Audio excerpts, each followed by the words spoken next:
emergency for the first time in about... This is Jim, and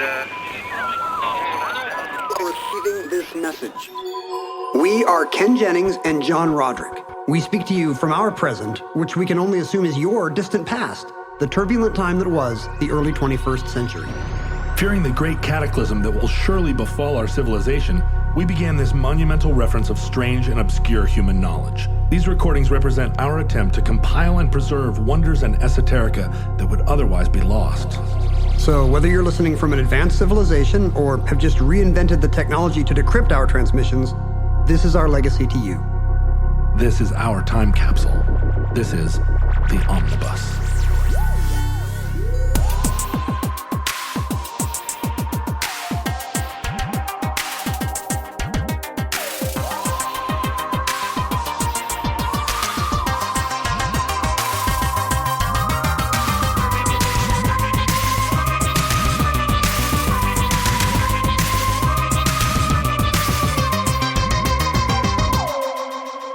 You have accessed entry 059.ZC0603, certificate number 36454. The Appaloosa.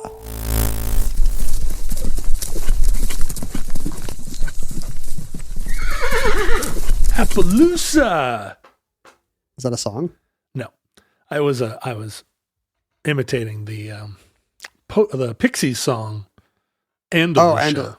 I am un horse. Appaloosa. I was thinking of the Victoria Williams song about Appaloosas, which is an unrelated town in Louisiana. Completely unrelated. I would think so. Yeah, because it's spelled and pronounced differently. Appaloosa is actually a Northwest name or a corruption of a Northwest name, as we'll see in a minute. And by Northwest, I mean here in the Northwestern United States. It was a native word? The Pacific Northwest. Before we messed with it? Well, it's a word that you already know. It comes from the Palouse. The Palouse River that flows into the Snake River that gives its name to eastern Washington. And one time, Mario and Luigi saw the Palouse River, and they said, Appaloosa! Appaloosa! The first Italian ever to see the Palouse River renamed it the Appaloosa. The horse actually was, the name came from people going, oh yeah, it's a Palouse horse. It's a Palouse. Is that true? Yeah, it's a Palouse horse. Appaloosa. Appaloosa horse. I don't know how you would misunderstand. I mean... it's Western people, they're shouting things. They're both on horseback. What kind of horse is that? A Appaloosa.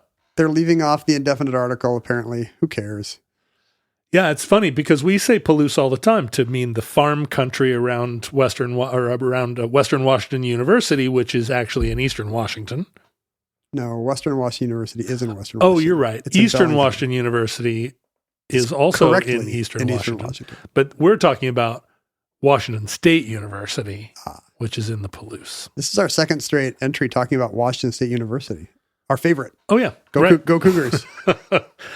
We talked about horses before, too, didn't we? Have we talked about... What's our horsiest entry? I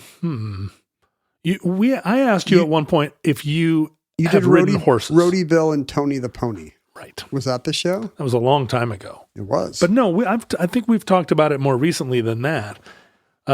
Your experience with horses growing up. Did you have, just to recap. If that episode doesn't exist or if you have not heard it yet. Did you have any horse times? Very occasional horse rides, and it would mostly just be, getting set on a pony as a kid. Even as an adult, it's more like, all right, let's... Did your dad still set you on ponies sometimes? No, now I set people on ponies. Right. I set my dad on ponies, it's just kind of the circle of life. Sure.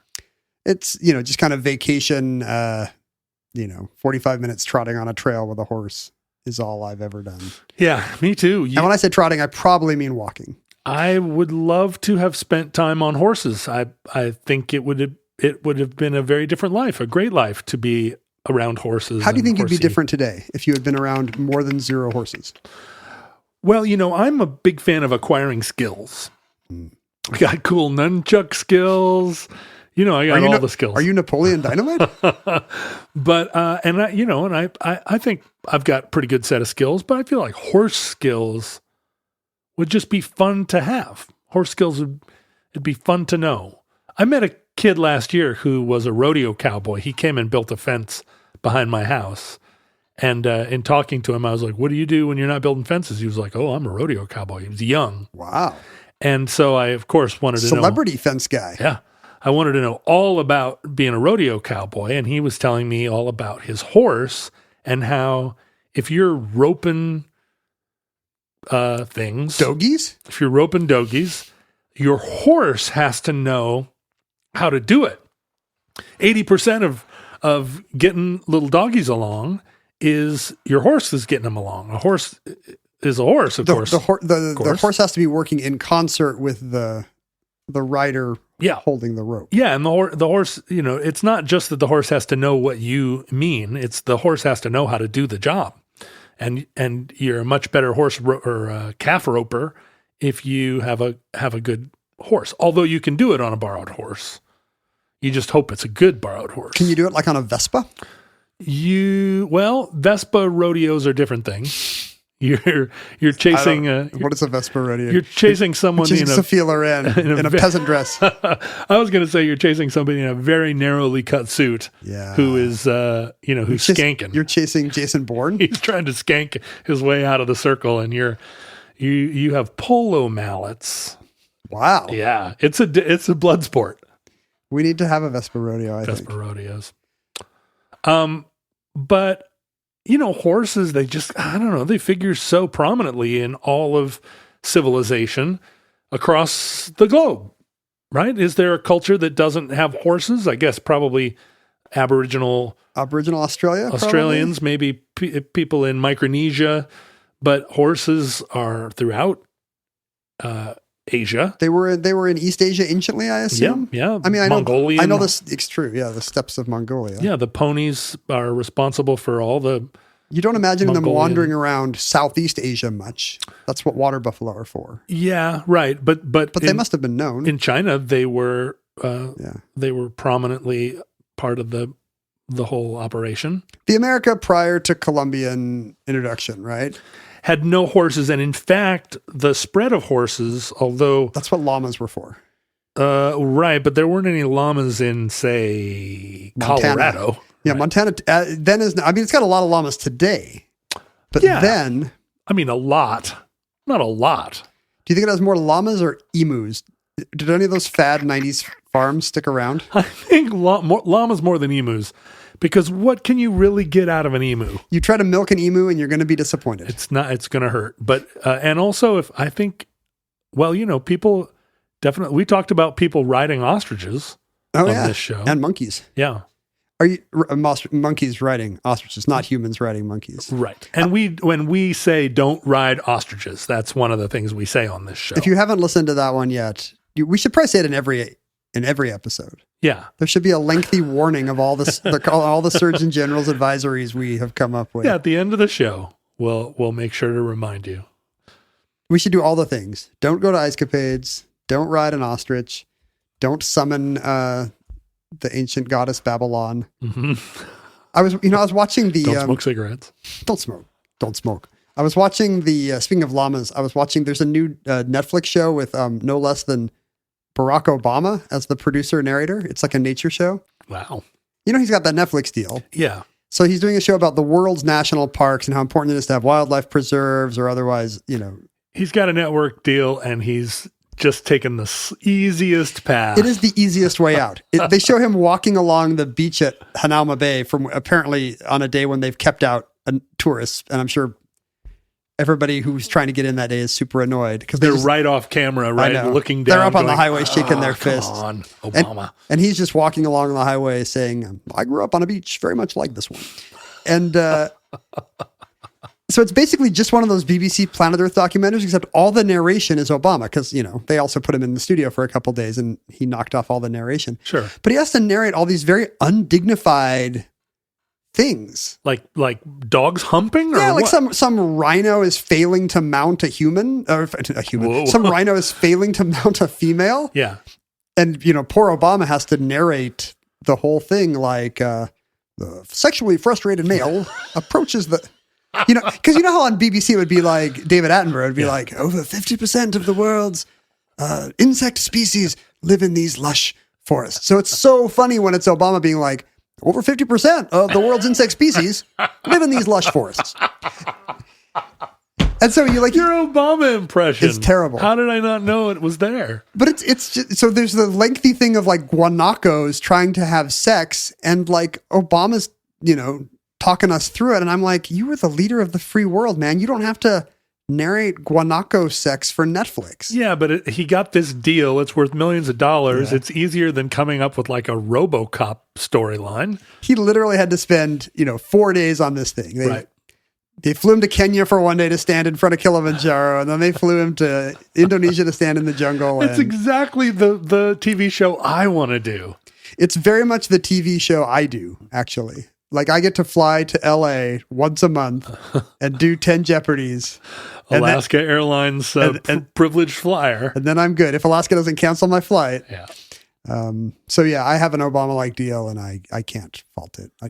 You got to get that. You got to get that paper, Obama. Yeah. I had a great idea for a television show where I went around the United States and went to cities in decline, American Rust Belt cities, or cities, small cities that once had illustrious times and have fallen on hard times and had become kind of gutted. And now I was going to be.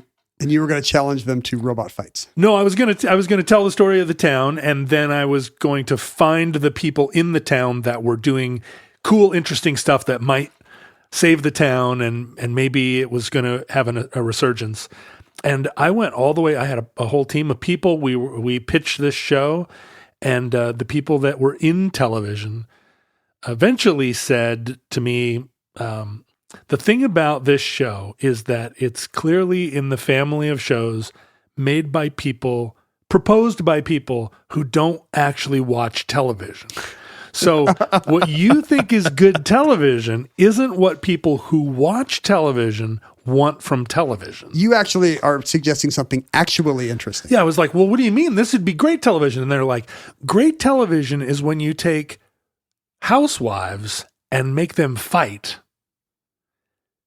Television where you go to old Rust Belt towns and try and find people that have artisanal bakeries is something. Except I don't know else. if I buy that, because there's a whole school of successful TV shows, whether it's Bourdain or Fieri, who are doing that kind of, let's go to this little town and see what. But there's always a sport to it. Bourdain and Fieri are like eating live lizards, and then there are the pickers that are trying to find valuable garbage. Right. There's none of them are you have just no hook. Yeah, there's no Ken Burns style of like, look at the. I mean, maybe what I should have done is go to Rust Belt cities, talk about them, and then try and find the hottest chicks there. No, and have like a beauty pageant at each Rust Belt town. Like I think what you need is to announce that you're gonna give, or the show is gonna give a big giant check to all these different. It would be like Shark Tank, but in a dying Rust Belt town, which is a weird look. Actually, the pitch included that it was going to be like we were going to have a mystery van full of like there was going to be a little cast, sort of in the style of Mythbusters. We're going to have a vintage GMC RV with a little radar dish on top.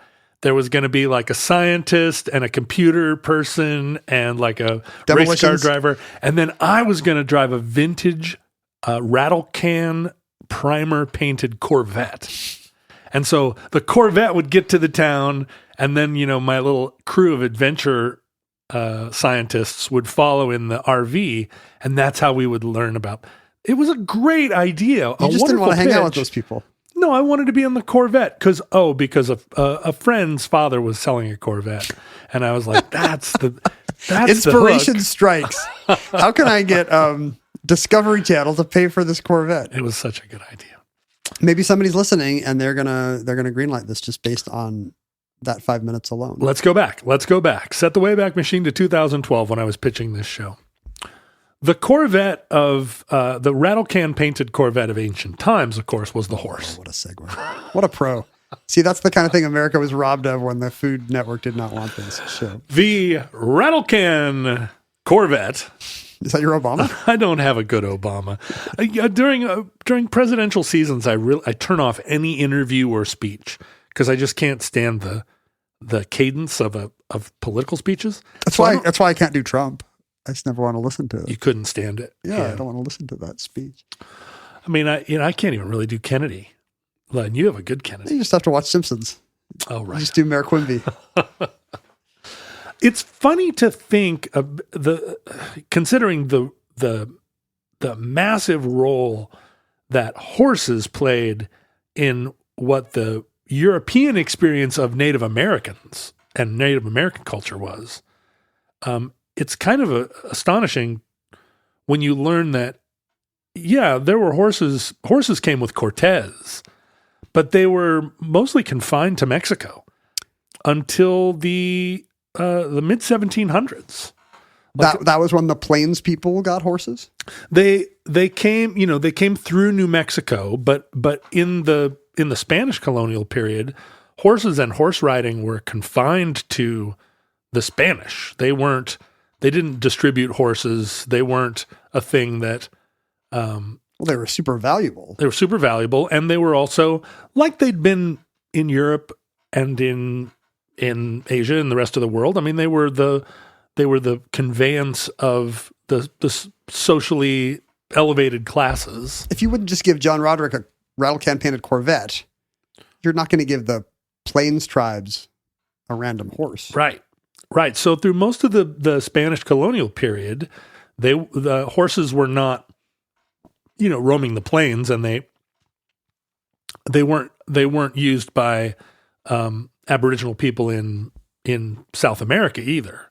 And it was only when the Spanish colonies of the southern United States, in New Mexico and California, missions in California, when those missions started to fall apart or get raided by Indian tribes, did those horses escape from the missions and start to be more widely distributed. What about those wild populations in the West? Are those also were not descendants of conquistador horses? Eventually they are. The Mustangs that roam the West. Yeah, but when did those populations start? Like when were their first, herds of wild horses running all over the Great Basin? The Mustangs, which ultimately in the 19th century or 18th century had become this massive population of wild, free-ranging horses. Invasive species, by the way. That's right. They're beautiful, so you don't give them a lot of crap. But if they were zebra mussels, we'd hate them. What are they now? There's 2 million of them, or there were. I think at their peak there were millions. Yeah. The population had gotten a lot smaller. Yeah, they got turned into dog food for a long 20th time. Century. But like the Spanish had laws against Native Americans riding horses, and it was, I assume, to keep the enemy for all these weakened and less independent, right? For all these reasons, but the Spanish also didn't really use corrals, so tough to keep ahead of, or tough to keep an accurate count of your horses. And I think it was pretty obvious the value of horses, and so anyway, the encounter between tribes and missions eventually resulted not only in the capture of horses and their utilization by Plains Indians, but also horses escaping. You burn the mission, you get some of the horses, some of the other ones get off. But it wasn't really, the Plains Indians and the dispersal of horses throughout the Americas, a lot of it, a lot of the tribes didn't get horses until the mid 18th century. And the horses that we're describing today, the Appaloosa, it was a horse initially refined by the Nez Perce people. The Nez Perce, who were the sort of dominant tribe in northern and central Idaho, didn't get the first didn't have first contact with horses until the 1750s, and they acquired them through the Shoshone Indians, who were in southern Idaho, Nevada, so forth, and they were big sort of horse collectors from the horses that were in the southern states, or the southwest states. It's weird to imagine someone that's never seen a horse. Right. Would it be like, because we have all those European accounts of the first time they ever saw a giraffe, lion, gorilla, whatever.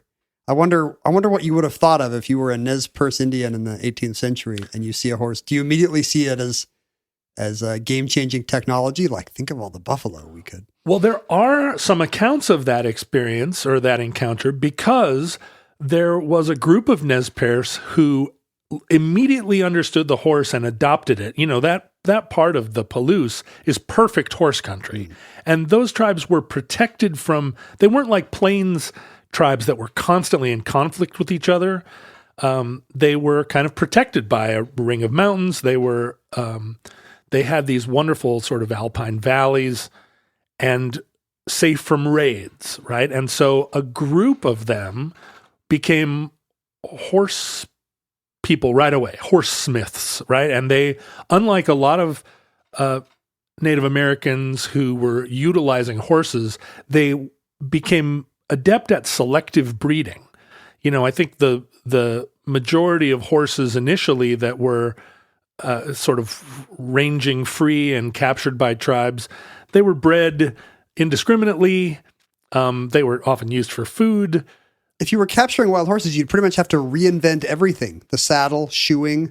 Like maybe the Nez Perce didn't have saddles for a few decades. It's interesting to think about. Yeah, right. And I think as soon as you met someone else on a horse coming through the rye. Oh, right, reins. And you were like, great idea. What a wonderful idea. Obviously the stirrup, then the invention of the stirrup played a huge role in the migratory tribes of the European steppes.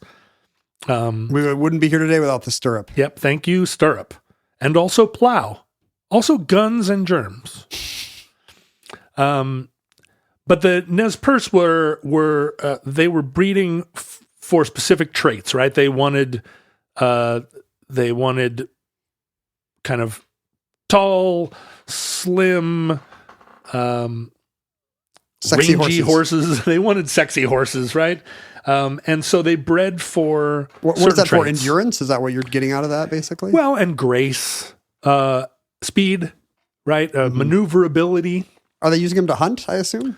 Using them to hunt, using them and eventually for trade. Yeah. But there was a whole segment of the Nez Perce tribal culture that was against horses. It was like a new technology that was taking them away from their what they thought of as traditional Nez Perce values, which were kind of like a farming and. They weren't nomadic. They weren't chasing the buffalo. They had this wonderful territory that they were cultivating. And so there were two sides, like the conservatives and these crazy young guys who were breeding these awesome horses.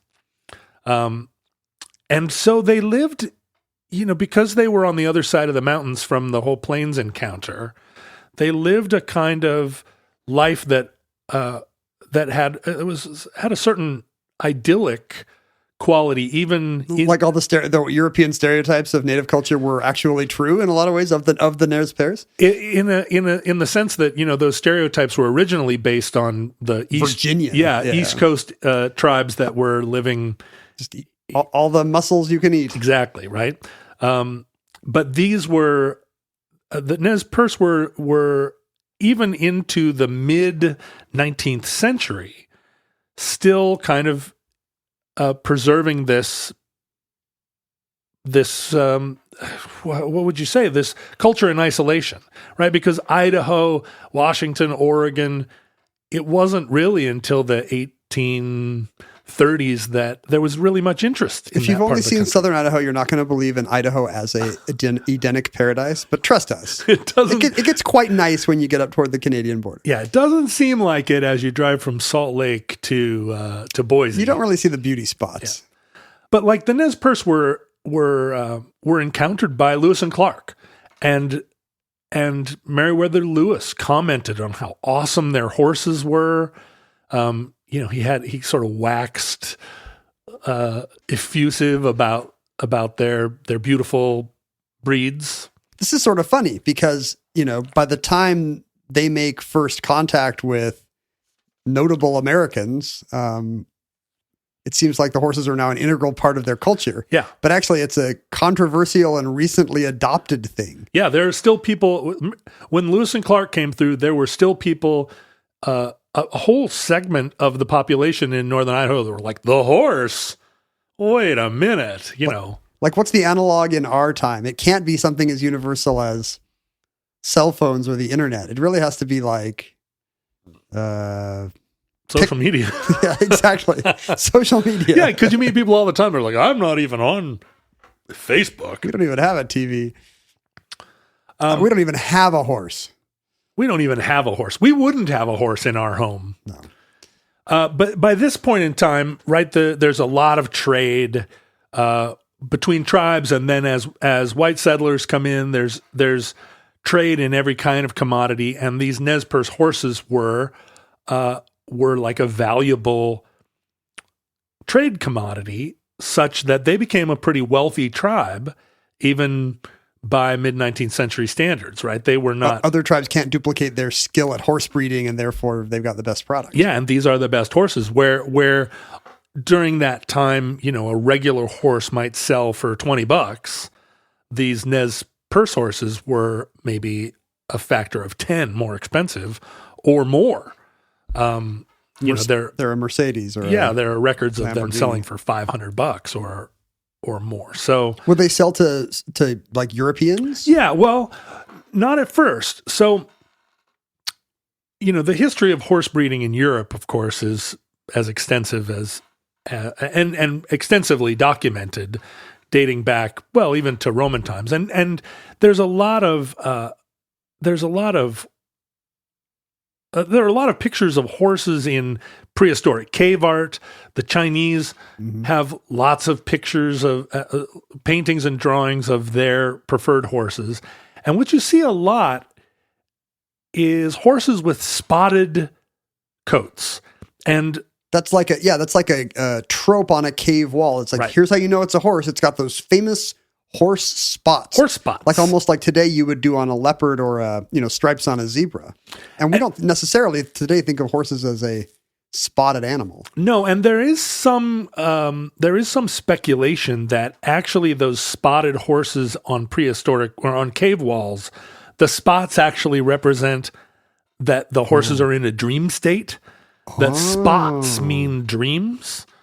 And so the horses aren't necessarily represented as spotted horses so much as they are dream horses.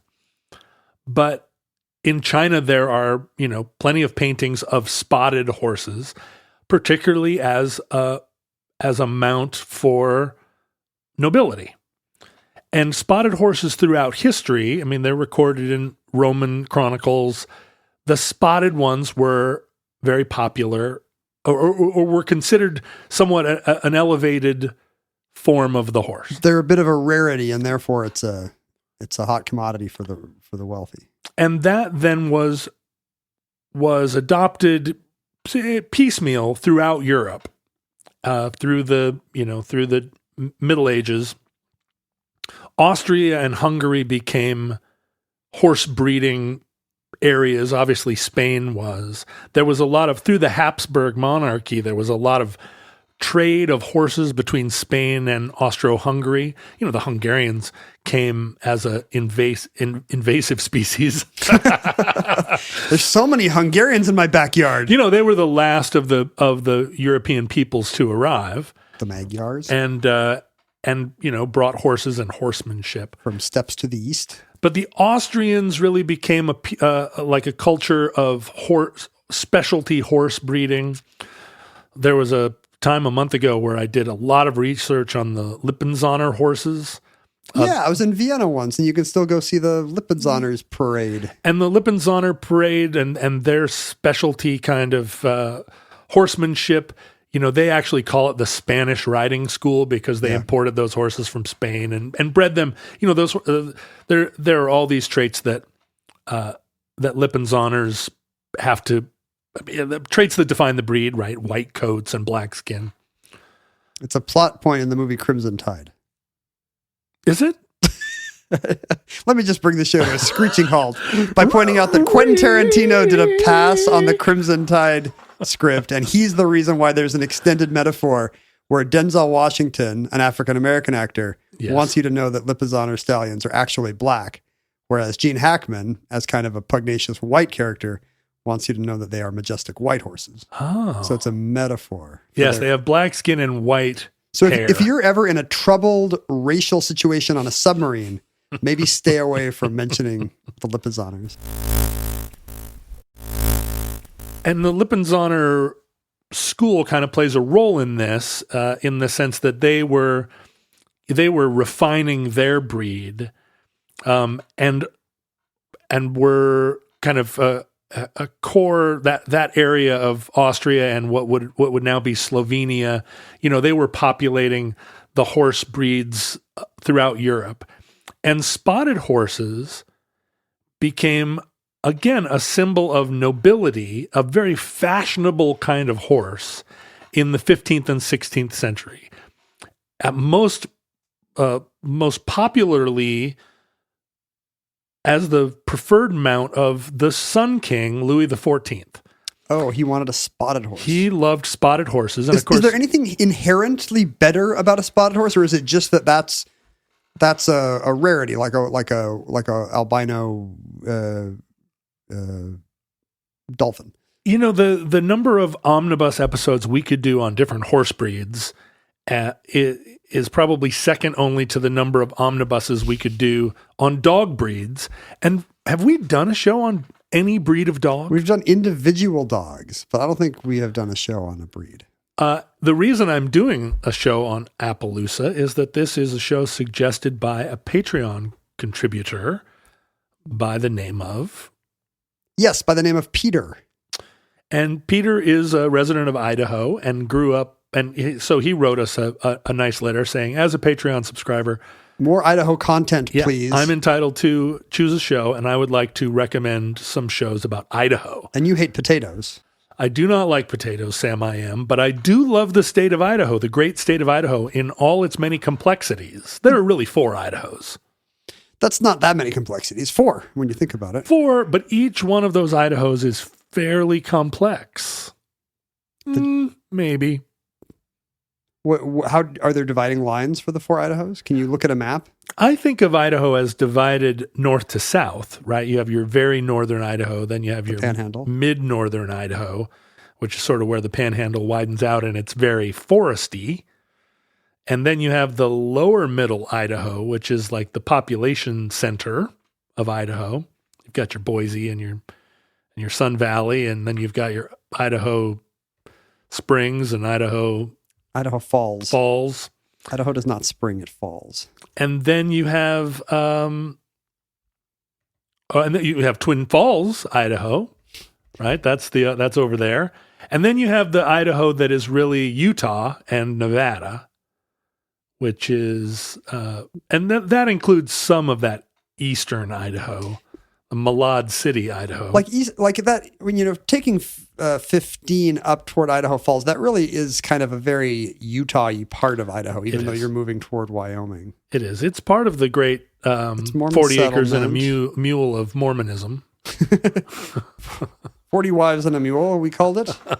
But 4 wives and 40 mules. But you're right. That I don't know if I would have gone north-south. Yeah, I guess you're right, because I'm with you. I'm going to put all of eastern Idaho kind of into that swath that goes down to the Utah border. Yellowstone, Idaho, and then down to Utah, Idaho. So anyway, the 4 Idahos aside, let's go back to European spotted horses. The spottedness is a kind of thing. There are a lot of stuff in horses. A lot of the different breeds of horses are bred for their appearance, and then you start to specialize. You start to breed them more for their abilities and their attributes, but a pinto horse is not like a pinto horse. Isn't a genetic breed. It's a color breed, and that's true of a certain. I mean, there are. Does that mean a bunch of kinds of horses could be pintos if they happen to have that coloration? Mm-hmm. It's a coloration. Obviously, thoroughbred horses, Mustang horses, draft horses. I mean, they're bred also for their strength and ability. But when you talk about the spotted horses of the Sun King, they are their spottedness is not a separate breed. It's a style. It's a color style, and it's a look. It's a look. That's right. It's a vibe. Horses can be goths. Mm-hmm. Horses can be jocks. Horses can be grunge. One of the horses that Cortez brought with him was described as a goth. No, not as a goth. Although he may have had goth horses, because obviously there are a lot of goths in Mexico now. But no, one of them. All those Morrissey fans. Mm-hmm, that's right. Every time. I mean, it's the only place Morrissey can play anymore. But there was a spotted horse among that initial run of horses. The Nez Perce originally were not specializing in spotted horses. It was they were breeding mostly solid colored horses. Spotted horses were a small percentage of those. Although maybe there's some, if you're actually hunting on them, maybe there is some camouflage value in a pied horse. Yeah. Doesn't it look sun-dappled? It doesn't look like foliage? I mean, you're I guess you're not going to blend into the... You're retconning World War I battleship camouflage to 18th century horses. But what happened was, during the mid 17th century, Louis XIV made spotted horses. I mean, he famously, I think it's pretty famous, he's the longest running monarch in history. 80 years or so. Yeah. Ruled so long that he was replaced by his own great-grandson, I think. So he loved these kind of rangy and thin, or not thin, but tall, narrow across the withers, spotted horses, and they became fashionable throughout Europe. But when he died in 1715, all of a sudden, spotted horses were no longer fashionable. The vibe shift. There was a glut of spotted horses, and they were all chewed up to make insulation? No, they were shipped en masse to the United States. Oh. Like, these spotted horses aren't really the vibe anymore. We're going in a more, in a buff horse direction. And so spotted horses became a feature in the American West. It's the equivalent of sending T-shirts with an incorrect Super Bowl winner to the developing world. That's right. Yeah, you walk around Romania and you're like, yeah, go Jets. Go Buffalo Bills. So the Nez Perce up there in northern Idaho, they kind of withstood the tragedy of European colonization until the mid part of the 19th century. In 1855, they made a treaty with the U.S. government that more or less preserved their ancestral territory. Was this treaty ever honored? No. It was not even 10 years later. These stories always have the same ending. They had this tremendous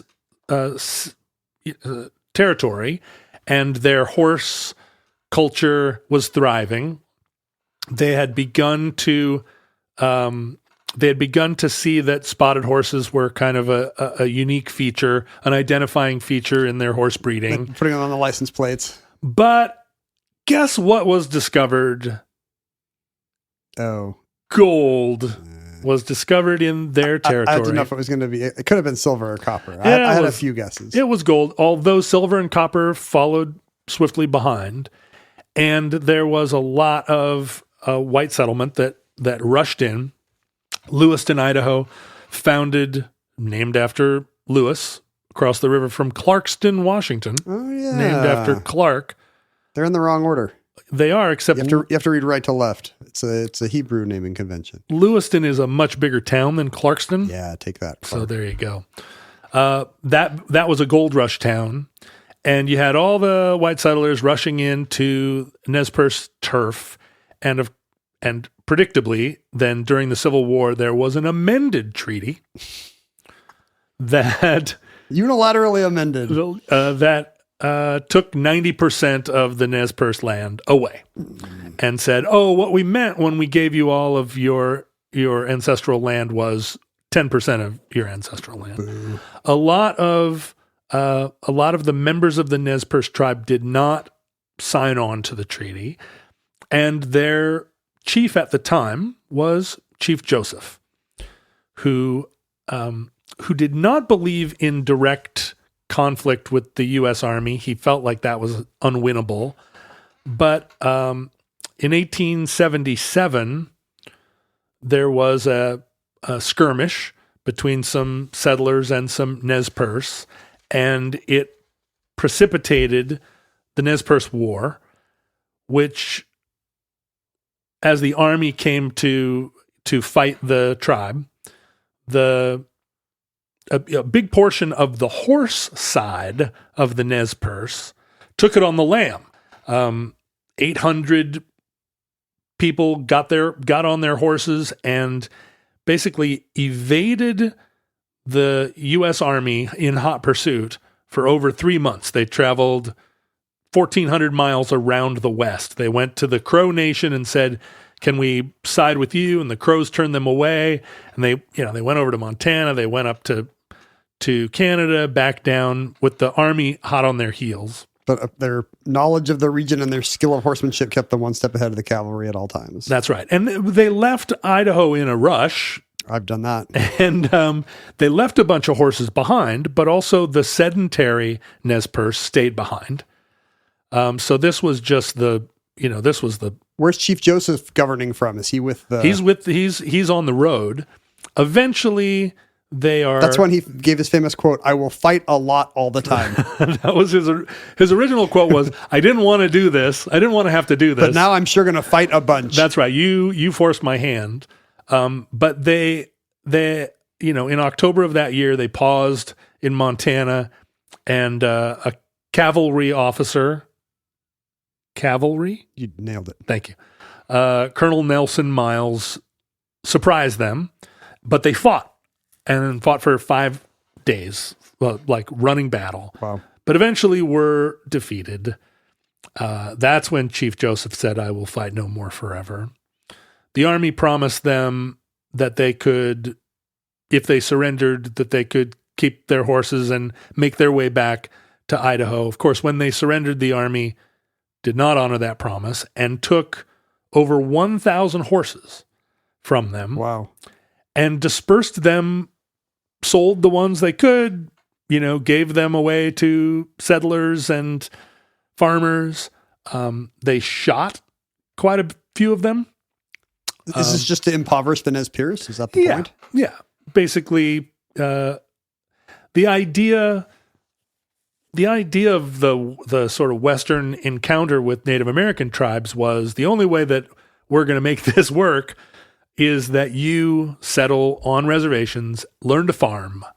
We're going to give you... This is the new way. Not super good farmland. This is the new math. Yeah, exactly. But you're going to learn to farm anyway. We're going to farm the worst land in the West. Because you can't keep being nomadic and even the Nez Perce weren't nomadic, but you can't keep occupying this land in the way that you in their case, did. you can't have land that happened to have mineral deposits. That's right. In general, we want to start fencing off land for our cattle ranches, and that's incompatible with... And big farms, but fences being the key element. And also, like, here's Lewiston, and Lewiston is selling wheat and putting boats on the river, and it's just not... You can't just keep living here the way you've been done. Gentrifying. Idaho's gentrifying. But there were Appaloosas still, and they were not known as Appaloosas at this point. They were Nez Perce horses. But they looked like our modern Appaloosas with the coloring. What is that? The coloring on the rear? So what defines the breed is a few things. One of them is this kind of spottedness. And the spottedness, the mottled color, is actually both on the skin and in the hair. And often the hair will be there will be spots of hair that are different than the spots on the skin. It creates this sort of translucent, three-dimensional modeling. Appaloosas typically have modeling on their muzzle, around their eyes, and then in their private parts. I don't know if a horse can have private parts because their parts are just they're not super private, famously flopping around. Yeah, and in they're many cases. they're sort of toward the rear, so they don't keep them private. They're sticking out. A horse can't cover their private parts. They should be called the public parts. Yeah, a horse's public parts. That typically is modeled. Oh, I had no idea. They have spotted dick. Yes, they do. They have stripy hooves. So their hooves have stripes headed from ankle to ground. So they're like horizontal stripes? No, they're vertical stripes. Oh, weird. Headed down to the ground. Pinstriped horses. They have this is something interesting about their eyes. Most horses, you can see the whites of their eyes when they like roll their eyes or when they get really kind of frantic. But typically no. Typically no. You just see the dark color of their iris, because the sclera, which is the area around the iris, is the same color as the iris. Oh, interesting. But in Appaloosas, the sclera is white, and in a lot of mammals, the sclera is the same color as the iris. It's unusual. Humans are unusual, and I guess I've heard it's an evolutionary adaptation so that we can recognize each other's gestures and direction we're looking and expression at a distance. Right. And it's characteristic. So the of human Appaloosa beings. might be more advanced, smarter horse of tomorrow. So they have visible white sclera in their eyes. It's one of the defining characteristics of the breed. Appaloosa, the horse, you can tell what it's looking at. What are you looking at, Appaloosa? You don't have to guess. You don't have to guess. And they typically stand in horse terminology 14 to 16 hands. So 5 to 5.5 feet tall. Is that a medium tall horse? It's a medium tall horse. Pretty solid horse height. I mean, I don't, like I say, neither of us are really horse people. I'm sure there are people listening who know a lot about horses who are probably, I don't know if they are disagreeing, but they're snorfing at how little you and I know about them. I want to hear from all those people. Even if you're just like, you were a horse girl as a kid with a bunch of Misty of Chincoteague books and you've never actually owned a horse, I want all your corrections. Yeah. Make sure you write in and say, no, that's not true. Pintos are actually a Ford product. It's a kind of horse where the rear hindquarters just catches on fire sometimes. Well, so the Nez Perce now are confined to a reservation. And the U.S. Army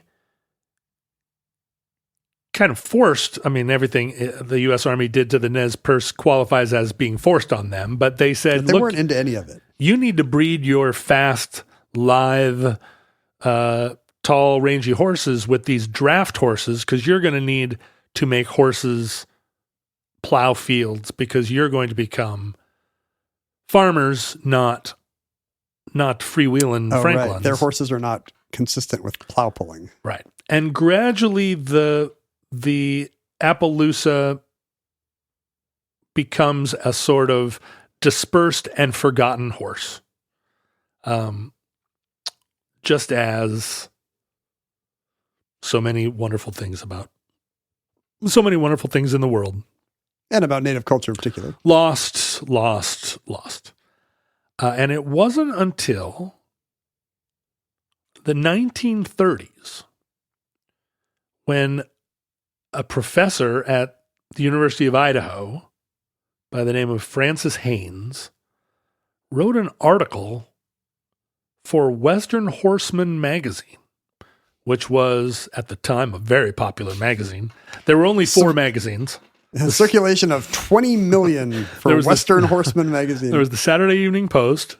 There was Time, there was Western Horseman, and then there was Cat Fancy. When is this? The 20s? In the 1930s. 30s. There was time. And this article, because he lived in Lewiston, Idaho, he was a professor, and he had exposure to this remnant population of distinctively spotted horses. Like not wild, you would just sometimes see some on farms or ranches? Farms and ranches, there was still a remnant population of them on the Nez Perce Reservation. And he identified it as a specific kind of historical breed of American horse, and sort of like extolled its virtues.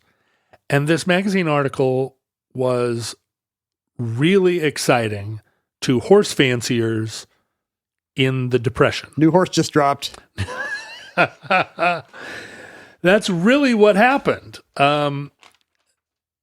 There was a flush of interest in the Appaloosa, and the following year, a horse club, the Appaloosa Horse Club, was founded, and Appaloosas now were like the passion of horse breeders. How do we reestablish this breed? And the extant Appaloosas were kind of found and collected and bred with Arabian horses that were, that had been the fashion prior, like W.K. Kellogg, who's come up on the show before as somebody interested in your bowel movements. Anti-masturbation and serial hobbyist. That's right. He had a breed of Arabians that were bred with these Appaloosas that could be found and categorized or cataloged. And the Appaloosa was reintroduced. The horse club determined what its characteristics were, and a new line of Appaloosa horse was produced. This seems very early for what is today a very mainstream cultural phenomenon of bringing back these heritage breeds of livestock, right? Like big focus in all kinds of agricultural movements today, and probably just hobbyists, of let's get the tomatoes and the turkeys and the cattle that our forefathers had. Yeah, and it was a component of, I think, a 1930s and 40s kind of recognition, like, well, we've destroyed Native American culture. Boy, wasn't it something? Like, wouldn't that be cool? I mean, the 30s and 40s are a real peak for romanticizing the West. Yeah. Right? And we saw it in... a peak for Western movies and pulp fictions. And actually, we may have talked about horses and your and my experience of them in the Ledger Art episode. Oh, right. Ledger Art. There was a lot of... This was an era where... people in the Southwest were collecting Navajo blankets, and people in the Northwest were buying sweaters from the Salish tribes, and the Chinook jargon was being adopted by people in Puget Sound, right? I mean, it was now that Native Americans were no longer an existential threat. If they're not a threat, they can be quaint. Right. Quaint and sort of commodified. But the Appaloosa then, one of these descendants of one of Kellogg's Arabians and a bona fide Appaloosa was a stallion by the name of Red Eagle. Yeah. See, that's totally a white guy's idea of a native name. Red Eagle. And Red Eagle became like a foundational stallion of the Appaloosa breed. And it was then, there were explorations to Europe to discover some of the spotted horses that had descended from the spotted horses that had fallen out of fashion after the 18th century. A couple of breeds then European breeds crossbred with Appaloosas, both to sort of intensify the Appaloosa brand and also intensify the European breeds. Famously, the Danish breed called the Knobstroopers. The Knobstrooper, which is a Danish spotted horse that's very, so flamboyant, the Danish knobstrupper. And has a very strooped knob. And then back to Austria, the Norriker breed, which had been known as the Pinzgauer horse, which was like an Alpine and Alpine draft horse, after which was named the Pinzgauer four-wheel drive off-road army truck. Some of these are beautiful. They're almost Dalmatian looking. They're incredible. And so the Appaloosa and these heritage horses of Europe were kind of, used together to create, to intensify this spottedness. Now, some Appaloosa horses are solid color. There's a lot of variation. I like the ones that are part solid and then suddenly they get crazy. Suddenly they're just a Dalmatian on their haunches or something. Like their head and shoulders will be brown, and then all of a sudden they're white and spotted. Or the reverse. They're kind of beige on the back, and then suddenly it's like they're wearing war paint because they've got their head and neck. I don't know parts of a horse. Perhaps they're fetlock? No way to know. They're withers. I said withers at one point. I was very proud of myself. What even is the wither? It's the side, right? Yeah, the little narrow parts. What's a fetlock? It's another part. It's a different part that's not the wither. It's not a haunch, and it's not it's the area. It's like a dewlap. Do horses have dewlaps? I'm not sure. The gizzard? The Appaloosa Horse Club has kind of changed its tune a few different ways about what constitutes an Appaloosa. They do not want pinto coloration. They don't want Appaloosas to be paint colored. They, at various times, have accepted solid colored Appaloosas. Other times, they've excluded them. Pinto is more big splotches like a dairy cow. Yeah, they don't want splotches. They want...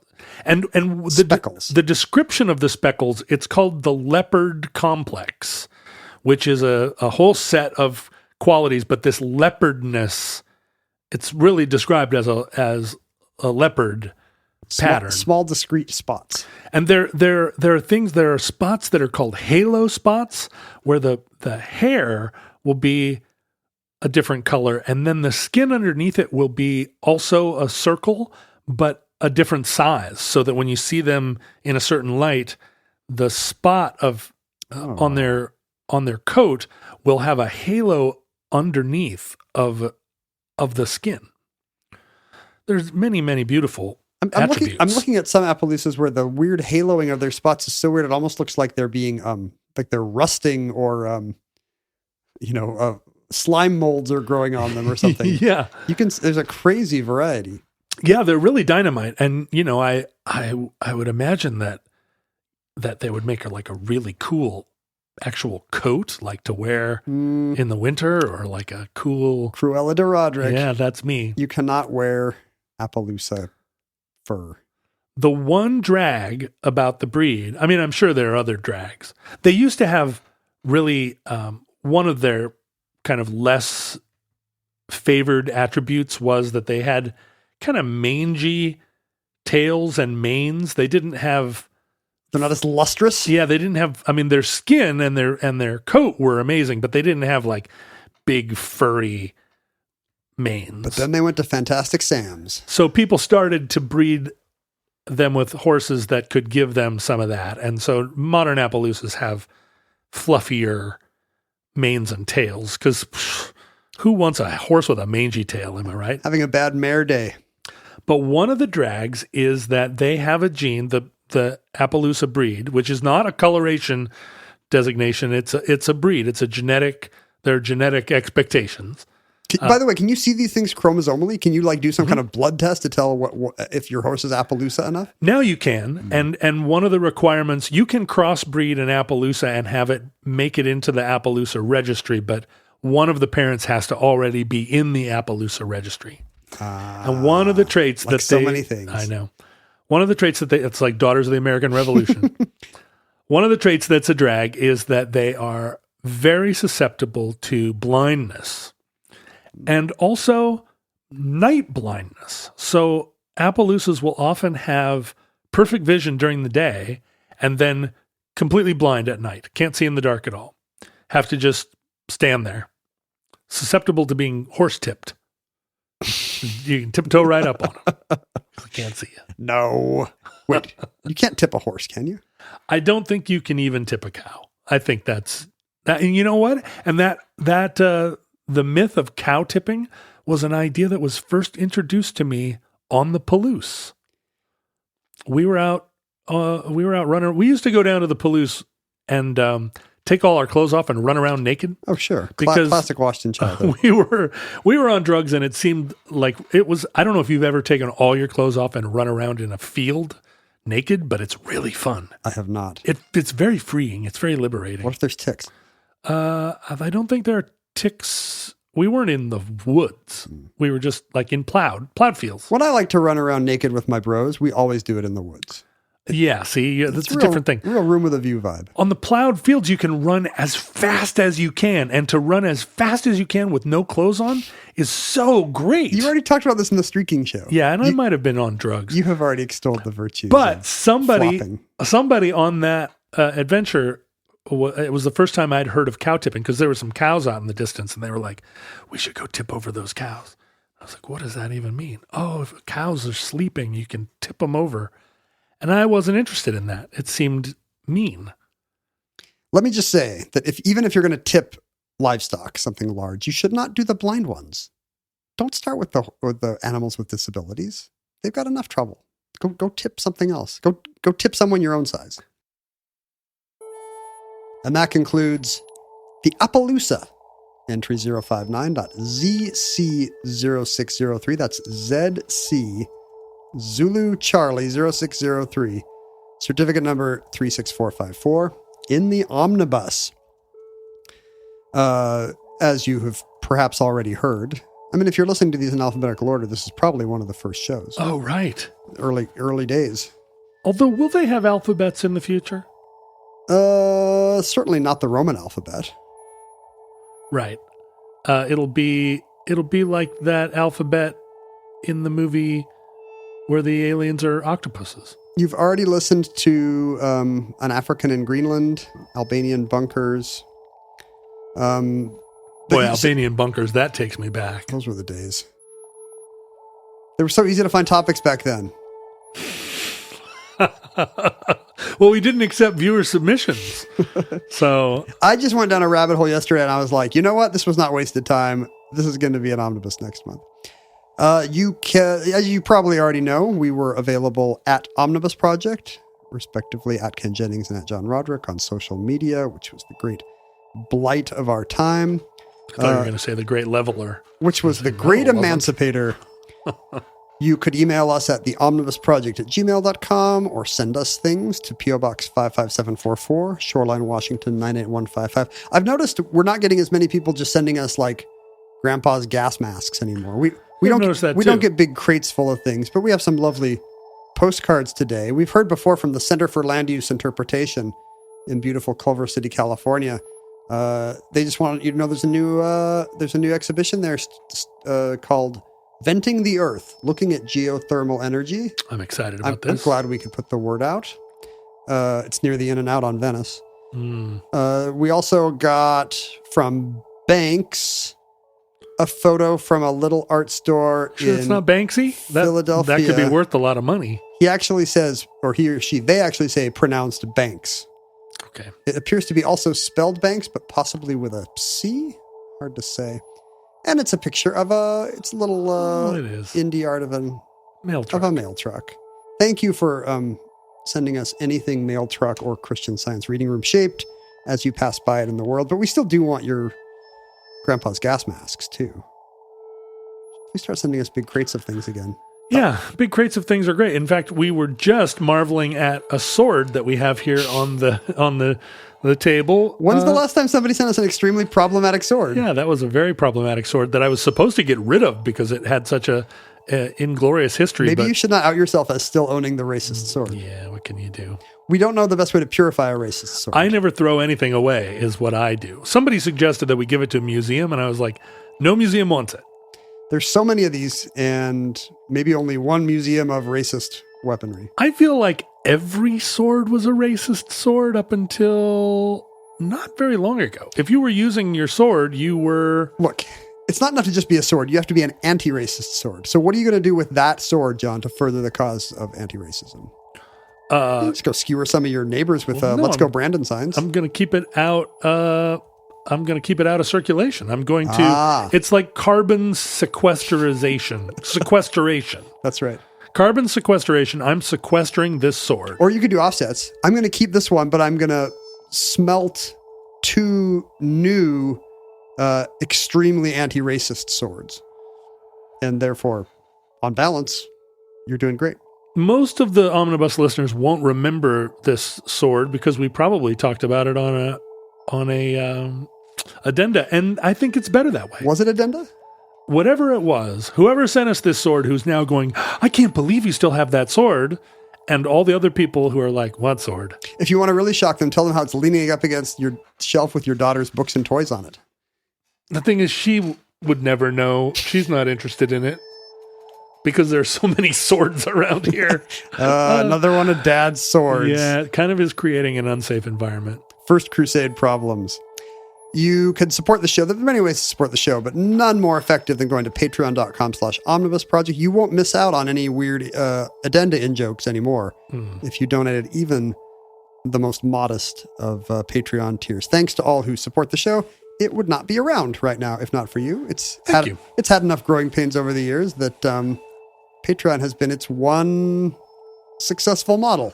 Every time I turn on terrestrial radio, somebody is like, you're listening to the hot sounds of the 70s. It's an iHeart Music radio station or whatever. Could have been you. iHeart Radio. And I'm like, yep. So was I one time. Good times.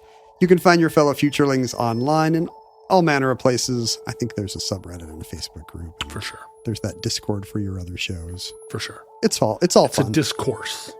Oh, it's discourse? There are Discords, but there's also a discourse. Okay. Which you can access through my Patreon at johnroderick.com. Patreon.com/johnroderick. Or /Omnibus Project. Do that one first. Futurelings, from our vantage point in your distant past, we have no idea how long our civilization survived. We wish you many good and cheese, and that you come see us often. We also hope and pray that the catastrophe we fear may never come. And we hope that you do not take 90% of our ancestral territory from us. Unless you're the descendants of the Nez Perce, in which case we really have it coming. Yeah, you could send 90% of our territory to the Nez Perce in exchange for some spotted horses, some spotted-butted horses. We'll send you all that gold we stole. I don't know. Stole? I don't know. I didn't steal any gold.